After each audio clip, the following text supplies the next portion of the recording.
بسم اللہ الرحمن الرحیم۔ السلام علیکم۔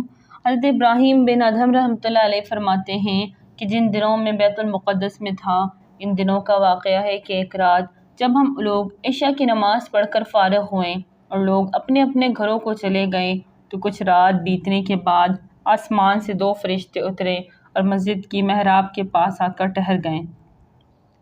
ان میں سے ایک نے دوسرے سے کہا کہ مجھے یہاں سے کسی انسان کی خوشبو آ رہی ہے۔ دوسرے نے کہا ہاں، یہ ابراہیم بن ادہم رحمۃ اللہ تعالیٰ علیہ ہیں۔ پہلے نے پوچھا ابراہیم بن ادہم رحمۃ اللہ علیہ بلخ کے رہنے والے ہیں؟ دوسرے نے کہا ہاں وہی ہیں۔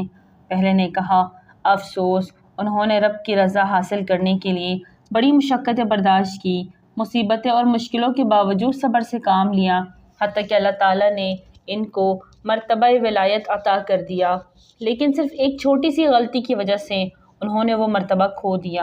دوسرے نے پوچھا ان سے کیا غلطی سرزد ہوئی؟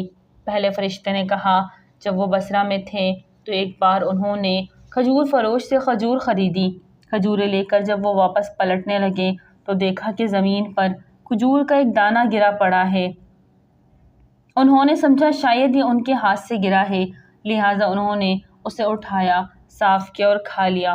دراصل کھجور کا دانہ ان کے ہاتھ سے نہیں گرا تھا بلکہ کھجور کے ٹوکرے سے گرا تھا۔ جو ہی وہ کھجور ان کے پیٹ میں پہنچی، ان سے مرتبہ ولایت واپس لے لیا گیا۔ حضرت ابراہیم بن ادہم رحمۃ اللہ علیہ نے مسجد کے دروازے کی اوٹ سے جب ان کی یہ باتیں سنی تو روتے ہوئے مسجد سے باہر نکلے اور اس پریشانی اور بے چینی کے عالم میں بیت المقدس سے بصرہ کی طرف روانہ ہو گئے۔ وہاں جا کر ایک کھجور فروش سے کھجوریں خریدی اور پھر اس کھجور فروش کے پاس گئے جس سے پہلے کھجوریں خریدی تھیں۔ اسے کھجوریں واپس کی اور ساتھ ہی سارا واقعہ بیان کیا اور آخر میں اس سے معافی بھی مانگی۔ غلطی سے تمہاری ایک کھجور کھا لی تھی، لہٰذا مجھے معاف کر دینا۔ اس کھجور فروش نے اسے کھلے دل سے معاف کر دیا اور پھر وہ رو پڑا کہ حضرت کو ایک کھجور کی وجہ سے اتنی پریشانی کا سامنا کرنا پڑا۔ مختصر یہ کہ حضرت ابراہیم بن ادہم رحمۃ اللہ علیہ بصرہ سے پھر بیت المقدس روانہ ہو گئے اور بیت المقدس پہنچ کر رات کے وقت اس مسجد میں جا کر بیٹھ گئے۔ جب رات کافی بیت گئی تو آپ نے دیکھا تو فرشتے آسمان سے اترے۔ ان میں سے ایک نے دوسرے سے کہا کہ مجھے یہاں سے انسان کی خوشبو آ رہی ہے۔ دوسرے فرشتے نے کہا یہاں ابراہیم بن ادہم موجود ہیں جو ولایت کے مرتبے سے گر گئے تھے، لیکن اللہ تعالیٰ نے انہیں اپنے فضل و کرم کے صدقے پھر وہی مقام و مرتبہ عطا فرما دیا۔ سبحان اللہ۔ خلیفہ ہارون رشید کا ایک عزیز عیسیٰ بن جعفر بن منصور بے حد لہیم شہیم تھا۔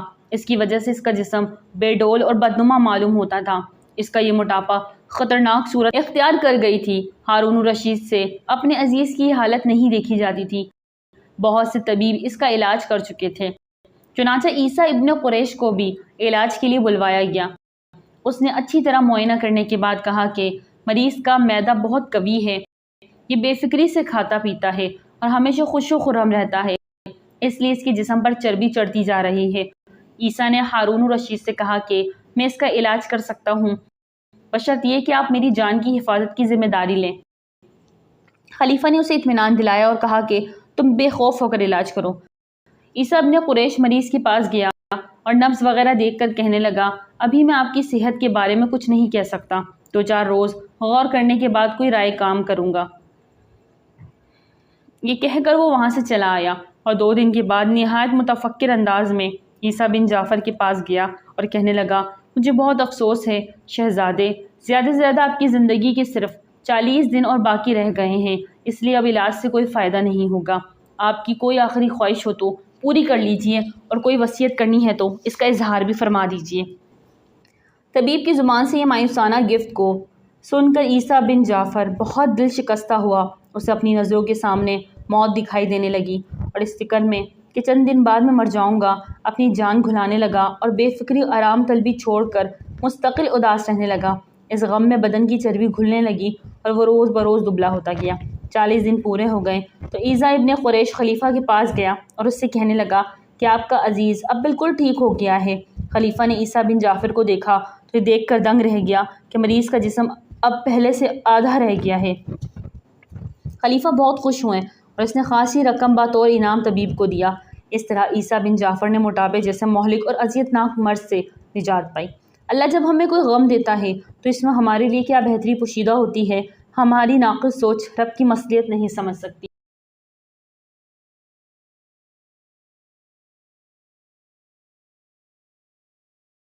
کسی نے بکریاں پالنے والے ایک دیہاتی سے پوچھا کہ آپ کے پاس کتنی بکریاں ہیں اور آپ سالانہ کتنا کما لیتے ہو؟ بکری والے نے کہا، میرے پاس اچھی نسل کی 12 بکریاں ہیں جو مجھے سالانہ تقریباً 6 لاکھ روپے دیتی ہے، جو ماہانہ 50,000 روپے بنتا ہے۔ مگر جب سوال پوچھنے والے نے بکریوں کے ریوڑ پر نظر دوڑائی تو اس ریوڑ میں 12 نہیں 13 بکریاں تھیں۔ جب اس نے بکری والے سے اس 13ویں بکری کے بارے میں پوچھا تو اس بکری والے کا جو جواب تھا وہ کمال کا تھا، اور اس کا وہی ایک جملہ دراصل اس بکری والے کے کامیاب ہونے کا بہت بڑا راز تھا۔ اس بکری والے نے کہا کہ ان 12 بکریوں میں سے میں 6 لاکھ منافع حاصل کرتا ہوں، اور اس 13ویں بکری کے سال میں 2 بچے ہوتے ہیں۔ اس 13ویں بکری کے ایک بچے کی میں قربانی دے دیتا ہوں، اور اس بکری کا دوسرا بچہ میں کسی مستحق غریب کو دے دیتا ہوں، اس لیے یہ ایک بکری میں نے گنتی میں شامل نہیں کی۔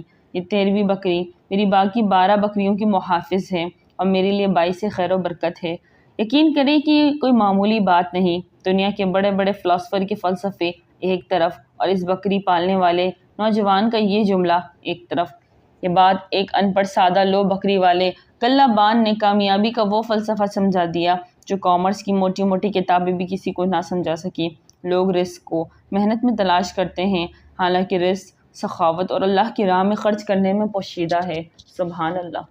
اگر ویڈیو اچھی لگے تو لائک کریں، چینل کو سبسکرائب کریں اور دعاؤں میں یاد رکھیں۔ السلام علیکم۔